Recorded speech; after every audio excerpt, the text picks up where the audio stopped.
Hey guys, जैसा कि आपको पता है अभी हमारी TGT math special concept series continue हो रही है। ठीक है, तो उसमें हमारा चैप्टर फर्स्ट समुच्चय वाला कंप्लीट हो चुका है। उसके बाद अभी चैप्टर चालू है संबंध और फलन, रिलेशन एंड फंक्शन वाला। ठीक है, उसका लास्ट वीडियो रहेगा। उसके लगभग 3 वीडियो आ चुके हैं। तो फलन और प्रांत में से यहाँ से क्वेश्चन बनने की, इस वाले वीडियो में क्वेश्चन बनने की संभावना रहती है, क्योंकि इसमें क्वेश्चन प्रैक्टिस वाले मतलब कुछ कंसेप्ट होंगे। ठीक है, तो फलन का प्रांत ज्ञात करना है इसमें सीखेंगे। ठीक है, तो मैं आपको पहले बता देना चाहता हूँ कि अगर आप जो भी वीडियो देख रहे हैं उसकी पीडीएफ नोट्स चाहिए एज इट इज़। ठीक है, तो आप टेलीग्राम चैनल ज्वाइन कर लीजिए। प्रीवियस ईयर पेपर चाहिए और इसके अलावा जो भी इंपॉर्टेंट क्वेश्चन चाहिए तो भी आप टेलीग्राम चैनल अवश्य ज्वाइन कीजिए। और अभी तुरंत वीडियो को यहीं पे पॉज कीजिए, पहले टेलीग्राम चैनल को ज्वाइन कीजिए जिसका कि डिस्क्रिप्शन में लिंक दिया हुआ है। ठीक है, तो अभी स्टार्ट करते हैं। पहले फलन का जोड़ घटाव गुणा भाग पढ़ेंगे, जो कि बिल्कुल नॉर्मल है, आप जानते होंगे पहले से।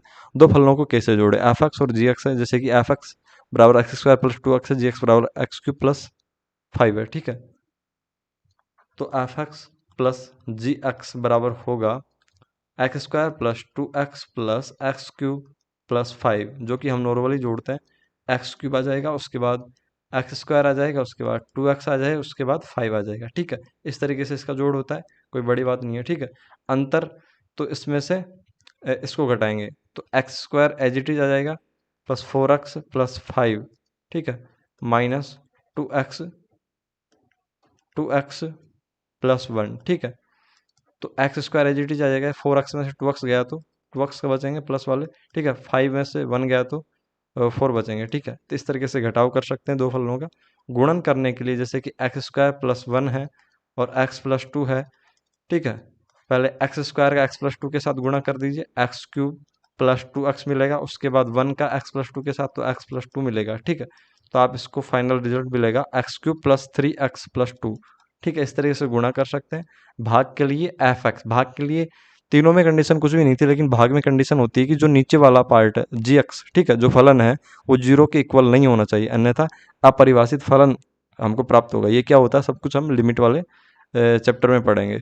तो एफ एक्स बराबर साइन एक्स ले रखा है हमने, और जी एक्स बराबर टेन एक्स ले रखा है। टेन एक्स का आपको पता होगा, टेन एक्स बराबर sine x upon cos x होता है।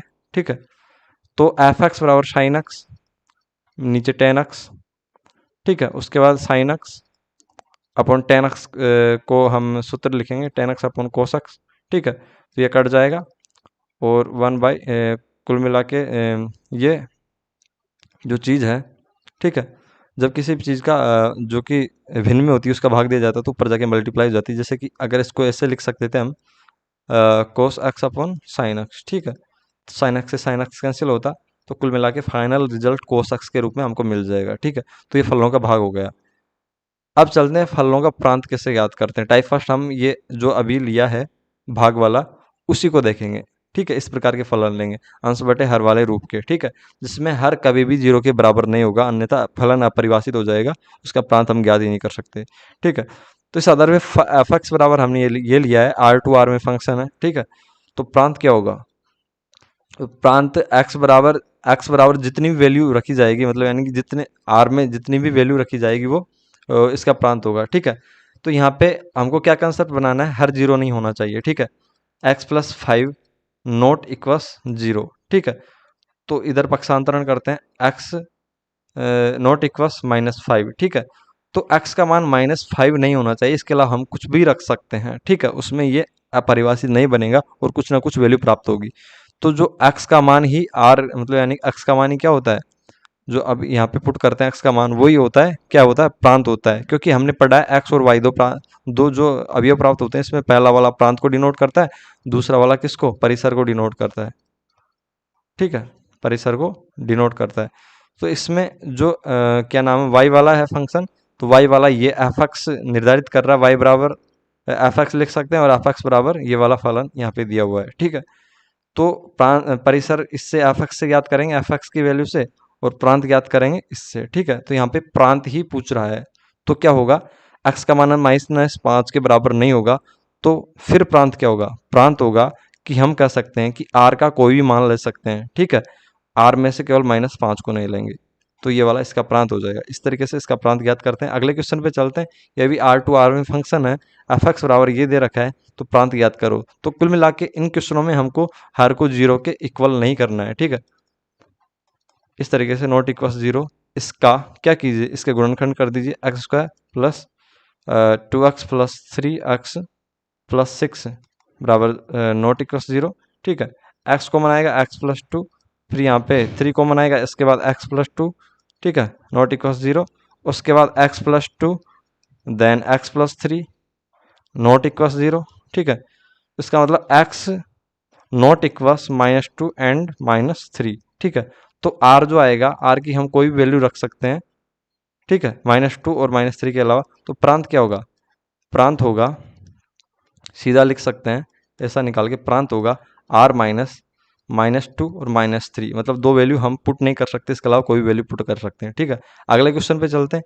इसमें प्रांत ज्ञात करना है। तो आपके दिमाग में इनको देखते ही आ रहा होगा, x बराबर नॉट इक्वल 0, x बराबर नॉट इक्वल -6, ठीक है।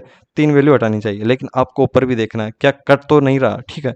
तो इन क्वेश्चनों में कोई कुछ भी नहीं कट रहा था ऊपर नीचे, ठीक है। तो यहाँ पे कटेगा x से x कट जाएगा, ऊपर x रह जाएगा, ठीक है। तो x बराबर -6 ये नहीं आना चाहिए, और x बराबर -9, ठीक है, ये नहीं आना चाहिए। इन दोनों से हमने ये ले लिया। तो जो प्रांत होगा इतना इजीली होता है, देखे इनको निकालना, इसलिए यहाँ से क्वेश्चन बन सकते हैं, क्योंकि क्वेश्चन वही आएंगे वहाँ पे जो कि बिल्कुल सेकंडों में होंगे। तो यहाँ पे -6 और -9 नहीं होगा, ठीक है। आर की कोई भी वैल्यू -6 और -9 के अलावा इसका प्रांत होगी। अब चलते हैं अगले क्वेश्चन पे, ठीक है। इसका प्रांत ज्ञात कीजिए, x square plus 5x plus 6 not equal 0, इस तरीके से सोल्व करना है। इसका गुणनखंड अभी हमने थोड़ी देर पहले किया ही था, ठीक है। तो x प्लस 2 और x प्लस 3 नॉट इक्वल 0। यहाँ पे कुछ गड़बड़ तो नहीं है, जैसे कि अभी देखा था हमने यहाँ पे, ठीक है। उसके साथ हो सकता है यहाँ पे कुछ माइनस वाला चिन्ह हो, ठीक है। माइनस वाला चिन्ह होगा तो ये दोनों माइनस में आएंगे। उसके बाद चलो यहाँ पे माइनस करके देखते हैं, ठीक है। यहाँ पे माइनस करके देखते हैं, उसके बाद इसको सोल्व करते हैं। तो यहाँ पे माइनस करेंगे, ठीक है। सवाल इस तरीके से माइनस से बनाया गया था, यहाँ पे माइनस है, ठीक है। तो x square plus x square minus 5x plus 6 is not equal 0, x square -2x minus 3x plus 6 is not equal to 0, then x minus 2 minus 3 then x minus 2 not equal 0, then हमको value प्राप्त होगी x minus 2 और x minus 3 is not equal to 0। तो आप क्या देख पा रहे हैं कि x माइनस 2 जो हमने हर का ये फैक्टर लिया है, वो x माइनस 2 कॉमन मतलब अंश में भी है, तो दोनों कट जाएंगे ये वाले, ठीक है। तो कुल मिला के एक ही हमको वैल्यू प्राप्त होगी, x माइनस एक्स का मान मतलब यानी कि x माइनस 3 बराबर नॉट इक्वल 0, तो x बराबर 3 नहीं होना चाहिए। तो जो प्रांत आएगा वो क्या आएगा, वो आएगा r माइनस, ठीक है, r माइनस 3, ठीक है। 3 के अलावा कोई भी r का वैल्यू पुट कर सकते हैं, वही इसका प्रांत होगा। आगे चलते हैं। अब देखते हैं 5x, ठीक है। तो 5 plus x is not equal 0। अगर ये क्या नाम है 1/5 प्लस एक्स होता तो हम क्या लेते, क्योंकि अंडर रूट में माइनस नहीं आना चाहिए, इसकी वजह से 0 से बड़ा मान होगा, ठीक है। तो यहाँ पे ठीक है, तो 5 प्लस एक्स का मान 0 से बड़ा होना चाहिए, ठीक है, अंडर रूट में, क्योंकि माइनस नहीं आना चाहिए वरना काल्पनिक मान बन जाता है, इसलिए 0 से बड़ा लेते हैं। अगर यहाँ पे हम क्या लेंगे, यहाँ पे 0 से बड़ा और 0 के बराबर भी ले सकते हैं, क्योंकि जब इसमें 0 का अंडर रूट होगा तो 0 आ जाएगा। लेकिन अगर यही 1/√5 प्लस एक्स होता तो हम इसको इक्वस 0 नहीं लेते, क्योंकि 1/0 बराबर अपरिभाषित बन जाता। तो ये आपको ध्यान रखना है, क्योंकि अभी अंश में है, इसकी वजह से इक्वस 0 ले लिया। तो x का मान क्या होना चाहिए, -5 के बराबर या उससे बड़ा होना चाहिए। तो प्रांत हमको क्या मिलता है यहाँ से, प्रांत को हम अंतराल जो हमने पढ़े थे समुच्चय वाले चैप्टर में, तो उसके अनुसार लिख देंगे -5, क्योंकि बराबर का चिन्ह आ रहा है, ठीक है। तो -5 से लेके और -5 से बड़ा मान क्या हो सकता है, अनंत तक चलेंगे, ठीक है, प्लस अनंत तक, ठीक है। यहाँ पे अंतराल को मतलब यानी कि इस तरीके से डिनोट करेंगे, इस तरीके से। ये वाला चिन्ह डिनोट करता है कि -5 को हमने इंक्लूड किया है, और ये वाला चिन्ह डिनोट करता है कि अनंत तक जाएगा, मतलब अनंत को हमने इंक्लूड नहीं किया है, अनंत तक जाएगा, ठीक है, उसके बीच का मान। अब यहाँ पे भी इस तरीके से x -10 greater than equal to 0, then x का मान होना चाहिए ग्रेटर देन इक्वल टू 10, ठीक है। तो जो प्रांत होगा वो प्राप्त होगा या तो 10 होना चाहिए या 10 से अबव होना चाहिए, ठीक है, इस तरीके से। अब चलते हैं आगे की तरफ। अब ये वाला कंसेप्ट मैं आपको बताना चाह रहा था। यहाँ पे अब हम x plus 10 greater than equal to 0 नहीं लेंगे, यहाँ पे इक्वस नहीं लेंगे, केवल ग्रेटर देन लेंगे, क्योंकि इक्वस ले लेंगे तो 0 आ जाएगा, ठीक है, ठीक है। तो उसका मतलब 1/0 अपरिभाषित हो जाएगा, ठीक है, तो ये गलत है। तो इक्वल टू 10 लेंगे तो x का मान क्या होना चाहिए फिर? x का मान -10 से ग्रेटर देन होना चाहिए, -10 से ग्रेटर देन होना ही चाहिए, ठीक है। तो इस कंडीशन में क्या होगा? इस कंडीशन में हमको प्रांत मिलेगा, प्रांत बराबर प्राप्त होगा -10। इसको हम इंक्लूड नहीं कर सकते क्योंकि ग्रेटर देन है, इससे इक्वस नहीं है, तो ये वाला चिन्ह लगाएंगे, ठीक है, जो कि -10 को इंक्लूड नहीं करेगा, उससे लेकर प्लस अनंत तक, ठीक है। -10 से बड़ा अनंत की तरफ जाएगा, जो कि पॉजिटिव अनंत की तरफ।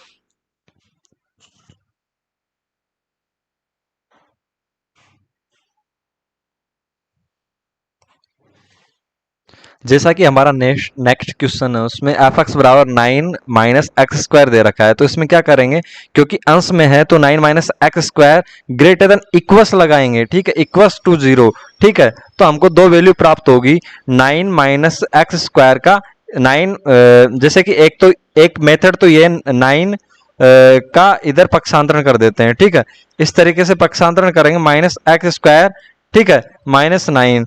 तो आपको पता है असमीका में चिन्ह कटते नहीं है, ठीक है, ये असमीका है, समीकरण नहीं है, ठीक है। तो इसमें क्या होगा, माइनस से मल्टीप्लाई करेंगे, माइनस से मल्टीप्लाई करेंगे, मल्टीप्लाई TI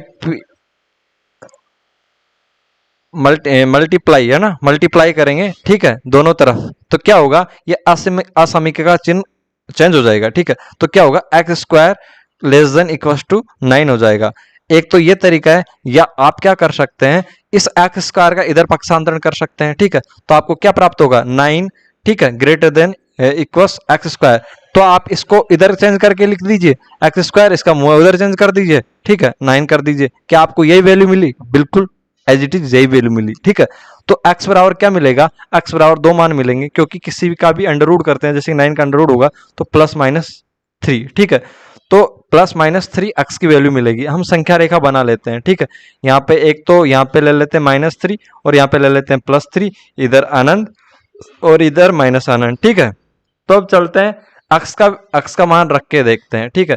x का -3 रखते हैं, तो यहाँ पे -3 का स्क्वायर होगा तो 9 - 9 0 हो जाएगा, ठीक है। तो 0 यहाँ पे हो जाएगा, उसके बाद 3 पे भी यहाँ पे 0 हो जाएगा, ठीक है। और यहाँ पे आता है एक 0, 0 वाला मान आता है, ठीक है। और इधर -4 रख के देखते हैं तो 4 चौक 16, तो ये नेगेटिव में चला जाएगा, और नेगेटिव में जो भी अंडर रूट में आता है वो काल्पनिक हो जाता है, तो इधर मान नहीं रख सकते। और इधर रख के देखें 4, तो इधर भी माइनस में चला जाएगा अंडर रूट में, तो नहीं। कुल मिला के तो x का मान कहाँ से कहाँ तक रख सकते हैं, -3 से 3 के बीच रख सकते हैं, ठीक है। और ये इक्वल टू है, तो इसका r मतलब प्रांत, प्रांत क्या प्राप्त होगा हमको, इसका प्रांत प्राप्त होगा हमको, प्रांत होगा -3 से 3, ठीक है। ये कि कौन सा अंतराल है, ये संवृत अंतराल मतलब बंद अंतराल है, इसमें -3 और 3 भी शामिल किए जाते हैं। अगर खुला अंतराल होता -3 और 3 से रिप्रेजेंट करते हैं, इनमें -3 और 3 के बीच की वैल्यू ली जाती, -3 और 3 को काउंट नहीं किया जाता है, ठीक है। तो ये वाला हमारा जो अभी है, ये है बंद अंतराल, इसमें -3 और 3 की वैल्यू भी ली जाती है, मतलब x का मान -3 भी लिया जाएगा और 3 भी लिया जाएगा, ठीक है। तो अब परिसर ज्ञात करते हैं। परिसर क्या होता है, परिसर वो होता है जैसे कि x के मान जो भी रखेंगे तो कहाँ से लेके कहाँ तक की वैल्यू प्राप्त होगी और क्या क्या मान प्राप्त होंगे। तो 9 माइनस एक्स स्क्वायर में आप x बराबर यहाँ पे -3 पे भी 0 मिल रहा है और 3 पे भी यहाँ पे 0 मिल रहा है, ठीक है। तो 3 पे यहाँ पे 0 मिल रहा है तो न्यूनतम मान मिल रहा है, ठीक है। तो न्यूनतम मान 0 मिल रहा है हमको इसका, ठीक है। इससे न्यूनतम मान इसका नेगेटिव में तो जा नहीं सकता क्योंकि अंडर रूट में है, ठीक है। तो अधिकतम मान क्या होगा, अधिकतम मान जब होगा जबकि x की जगह पे यहाँ पे 0 हो जाए, ठीक है। तो यहाँ पे x का मान हम यहाँ पे 0 रख देते हैं, तो 9 माइनस एक्स स्क्वायर मतलब 0 स्क्वायर बराबर 9 प्राप्त होगा, ठीक है। तो 9 का जब ये अंडर रूट में है तो 9 का अंडर रूट होगा तो कुल मिला के 3 प्राप्त होगा। तो मिनिमम मान तो इसका 0 प्राप्त होगा और मैक्सिमम मान इसका 3 प्राप्त होगा, ठीक है। उसके बीच की संख्याएं प्राप्त होगी। तो कुल मिला के इसका परिसर इस तरीके से डिनोट कर सकते हैं अपन, ठीक है। क्योंकि जैसे कि यहाँ पे 0 की जगह 1 रखेंगे तो 9 माइनस 8 अंडर 8 कुल मिला के जो भी मान x की जगह कुछ भी रख सकते हैं कि वास्तविक संख्या है तो बटे में भी रख सकते हैं, 1/2 रख सकते हैं। तो कुल मिला के जो मान प्राप्त होगा परिसर का 0 और 3 का संवृत अंतराल होगा, मतलब 0 भी इंक्लूड होगा 3 भी इंक्लूड होगा। इस तरीके से अगले क्वेश्चन पे चलते हैं। प्रत्येक फलन का परिसर ज्ञात करना है, ठीक है, क्योंकि प्रांत तो इसमें दिया हुआ होता है, जहां पे ऐसे दे दिया जाए x बिलोंग्स टू r और x greater than equal to 0, ठीक है, तो x की जो कंडीशन दी जाती है वही प्रांत होता है, ठीक है। कुल मिला के यहाँ पे सीधा ही दे रखा है x का जो मान रखा जाता है वही प्रांत होता है। तो यहाँ पे दे रखा है कि x का मान हमेशा 0 से बड़ा होगा, तो प्रांत क्या होगा? यहाँ पे प्रांत लिख सकते हैं कि x इज ग्रेटर देन 0, या अगर r के रूप में लिखना चाहे तो r प्लस माइनस 0, ठीक है, इस तरीके से कुछ लिख सकते हैं -0, क्योंकि जैसे कि r प्लस होता है या r माइनस होता है उसमें अपन 0 को भी शामिल करते हैं, लेकिन यहाँ पे 0 से बड़ा, ठीक है, नॉट इक्वल है, ठीक है। तो इस तरीके से अगर ये वाला ऑप्शन में दे रखा है तो ये कर दीजिए, अन्यथा ये वाला तो होगा ही, ठीक है। अगर पहली बात इसमें प्रांत पूछेगा ही नहीं, तो परिसर ज्ञात कैसे करना है? 2 माइनस 3x, ठीक है। तो अब क्या करेंगे? अब हमको पता है कि x का मान अगर 0 भी नहीं रख सकते तो दो, तो देखो एक कंडीशन है कि यहाँ पे 0 रख दिया जाए तो इसका मान 2 प्राप्त हो जाएगा, ठीक है। अब नेगेटिव में मान यहाँ पे रख नहीं सकते, नेगेटिव में रख नहीं सकते तो यहाँ पे प्लस होने का सवाल है नहीं, ठीक है, इस चिन्ह का प्लस होने का सवाल है नहीं, नेगेटिव में ही होगा। कुल मिला के जो यहाँ पे न्यूनतम वैल्यू होगी, ठीक है, वही इसको पॉजिटिव बनाएगी। तो न्यूनतम वैल्यू 0 हो सकती थी x की जगह, ठीक है, तो इससे मैक्सिमम मान यहाँ 2+2 प्राप्त होता है, लेकिन x बराबर 0 भी हम रख नहीं सकते, मतलब इस यहाँ पे जो मान होगा वो 2 से छोटा ही प्राप्त होगा हमेशा, ठीक है, क्योंकि x का मान हमेशा पॉजिटिव में आएगा। तो x का मान हम +1 +2, ठीक है, इस तरह +3, इस तरह अनंत तक लिख सकते हैं, प्लस अनंत तक, ठीक है। तो यहाँ पे हम +1 और +2 के बीच की वैल्यू जैसे कि 1/3 रख के देखते हैं, 1/3 रख के देखते हैं, ठीक है।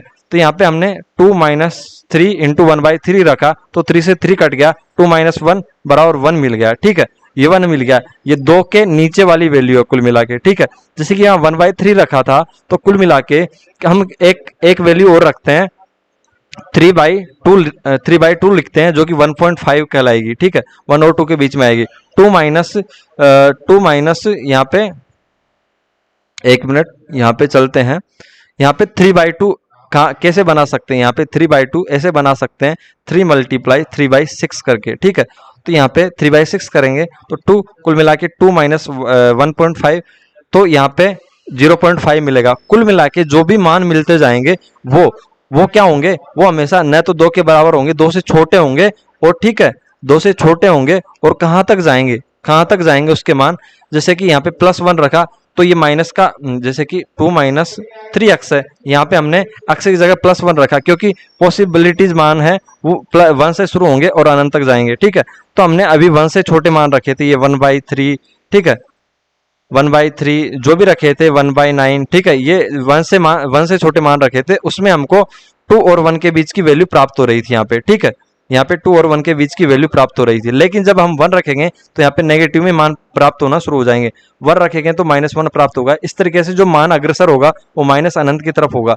तो इससे 2 - 3x से, ठीक है, वैल्यू हमको क्या मिलेगी? जो इसका परिसर मिलेगा वो 2 तो इसका मान नहीं मिल सकता, तो 2 को इंक्लूड नहीं करेंगे, 2 से लेते हुए माइनस अनंत तक, ठीक है, ठीक है, इस तरीके से ये इसका परिसर मिलेगा। तो अगर आपको इसमें कुछ भी डाउट रहा है तो आप वापस से पूछ सकते हैं, और वापस से वीडियो को रिपीट करके देख सकते हैं, आपको कंफर्म क्लियर होगा, ठीक है। एक बार और मैं आपको समझा देता हूँ। जो 2 - 3x है, इसमें x की जगह आपको 0 से बड़ी वैल्यू रख के देखनी है, जरूरी नहीं है वो पूर्णांक हो, जैसे कि आप 1/3 रख सकते हैं क्योंकि ये 0 से बड़ी है, 1/9, क्योंकि r का मतलब वास्तविक संख्या होती है, उसमें ये वाली परिमेय संख्या शामिल होती है, ठीक है। इस तरीके से 1/8 कुछ भी रख के देख सकते हैं, आपको हमेशा न तो 2 प्राप्त होगा, 2 से छोटा मान प्राप्त होगा, और माइनस अनंत की तरफ ये मान बढ़ता जाएगा, ठीक है। इस तरीके से परिसर ये प्राप्त होगा। अब चलते हैं अगले क्वेश्चन पे। जब ऐसा दे दिया जाए सवाल, जैसे कि मान लीजिए कि f बराबर ये है, x बिलोंग्स टू r है, ठीक है, r से r में एक फलन है, तो आपका परिसर निर्धारित कीजिए। तो आपको ऐसे सवालों में क्या मानना है? जो ये फर्स्ट वाला होता है अवयव, उसको प्रांत, और सेकंड वाला परिसर, जो कि मैंने आपको पहले ही बता दिया, परिसर, ठीक है, क्योंकि ए बी के फॉर्मेट में जो हमको अवयव प्राप्त होते हैं तो उसमें पहले वाला प्रांत कहलाता है, ठीक है, क्योंकि वो प्रांत से लिया जाता है, जैसे कि, और दूसरा वाला परिसर, ठीक है। इस तरीके से हमको ये फॉर्मेट मिलता है। तो इसमें पहले वाला प्रांत होगा, दूसरा वाला परिसर होगा, क्योंकि अक्ष के जो पहले वाला होगा वो क्या होगा, जैसे कि y बराबर एफ एक्स फलन होता है तो वो x होगा, ठीक है। और सेकंड वाला जो होता है वो y को डिनोट करता है, तो यहाँ पे ये वाला y को डिनोट करेगा। कुल मिला के ऐसे प्रश्नों में, जो कि मैंने आपको पहले बता रखा है, इतना डिटेल बताने की यहाँ पे जरूरत नहीं है, ठीक है। तो यहाँ पे सोल्यूशन में जाएंगे तो प्रांत प्रांत बराबर x हमको प्राप्त होगा, ठीक है। तो x बिलोंग्स टू r है, तो r, तो प्रांत क्या हो जाएगा, प्रांत हो जाएगा यहाँ पे r हो जाएगा, ठीक है, r हो जाएगा। अब परिसर, आपका परिसर क्या होगा, परिसर क्या प्राप्त होगा हमको, परिसर प्राप्त करने के लिए जो निश्चित वैल्यू हमको प्राप्त करनी है, ठीक है, वो कैसे, जैसे कि x square plus 1 plus x square, यहाँ पे अगर हम एक्स की जगह 0 रखते हैं, ठीक है, तो 0/1 प्राप्त होगा, जो कि 0 को डिनोट करेगा, ठीक है। तो कुल मिला के एक्स बराबर 0 पे, ठीक है। अब -1 रख लीजिए, -1 को भी ये 1, जैसे कि -1 रख लीजिए, यहाँ पे 1 मिल जाएगा, उसके बाद यहाँ पे 1, यहाँ पे 1, ठीक है। तो कुल मिला के नेगेटिव में आने का तो चांस है ही नहीं है, ठीक है। तो नेगेटिव में नहीं आएगा तो सबसे न्यूनतम मान 0 हो जाएगा, ठीक है। तो परिसर एक तो 0, ठीक है, 0 से कहाँ तक प्राप्त होगा, जैसे कि हम यहाँ पे रख लेते हैं, यहाँ पे रख लेते हैं एक्स स्क्वायर का मान हमने, जैसे कि यहाँ पे x बराबर 0 लिखा, तो कुल मिला के ये 0 मान प्राप्त हो गया।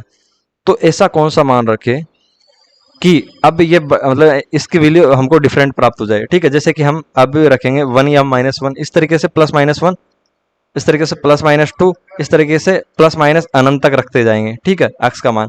तो हर कंडीशन में आप देख पाएंगे कि जैसे कि यहाँ पे रखेंगे एक्स स्क्वायर, ठीक है, तो ये वाली जो वैल्यू प्राप्त होगी उससे उसके बराबर ये वाली वैल्यू होगी, ठीक है। तो इस वाली वैल्यू में हमने +1 कर रखा है, तो आपको क्या पता चल रहा है कि अंश का मान हमेशा, जो अंश का मान है वो हमेशा हर से छोटा होगा, क्योंकि जो अंश का मान है उसमें 1 जुड़ जाएगा हर के मान में, ठीक है। जैसे कि वहाँ पे 4 आता है तो नीचे 5 आ जाएगा, वहाँ ऊपर आता है 3 आता है तो नीचे 4 आ जाएगा। कुल मिला के अगर हंस का मान हर के मान से छोटा होगा तो उसकी वैल्यू हमेशा क्या होती है, 1 से छोटी होती है, ठीक है। जब दोनों मान बराबर होते हैं, ठीक है, तब जाके मान 1 होता है। लेकिन जब हर का मान छोटा होगा, लेकिन हर कंडीशन में यहाँ पे हर का मान छोटा होगा, कुछ भी मान उठा के रख के देख लीजिए आप प्लस माइनस में, तो हर कंडीशन में इसका मतलब हर छोटा होगा, हर छोटा होगा किससे, अंश से, तो क्या होगा, वो मान हमेशा 1 से छोटा होगा। तो इसको क्या लिखेंगे इस तरीके से। तो कुल मिला के इसका परिसर मिलेगा हमको 0 तो डेफिनेट मिलता ही है, ठीक है, 1 कभी नहीं मिलेगा, 1 से छोटा ही मान मिलेगा। तो इस तरीके से इसके परिसर को डिनोट करेंगे, ठीक है। तो जब जो भी इंपॉर्टेंट क्वेश्चन थे वो हमने आपको यहाँ पे करवा दिए हैं, और ये लगभग जो रिलेशन एंड फंक्शन वाला टॉपिक है, जो चैप्टर है, लगभग वो खत्म हो चुका है। ये लेक्चर नंबर 4 था। तो आपको कैसा लगा आप बता सकते हैं। तो हमारी तरफ से थैंक यू फॉर विजिटिंग अस, ठीक है। तो JMDIS यूट्यूब की तरफ से आपको थैंक यू बोला जा रहा है, हमको विजिट करने के लिए, मतलब वीडियो देखने के लिए। अगर कुछ भी डाउट है तो आप कमेंट सेक्शन में पूछ सकते हैं, अन्यथा आपके जो TGT फ्रेंड्स हैं, TGT एलिजिबल फ्रेंड्स हैं, उनके साथ शेयर कर सकते हैं। और कुछ भी अपडेट आपको इसके रिगार्डिंग चाहिए तो आप हमारे टेलीग्राम चैनल को अवश्य ज्वाइन कीजिए। मैंने वीडियो स्टार्ट होने से पहले ही बोला था, क्योंकि वो कंपलसरी है। वीडियो को यहाँ तक देखने के लिए धन्यवाद।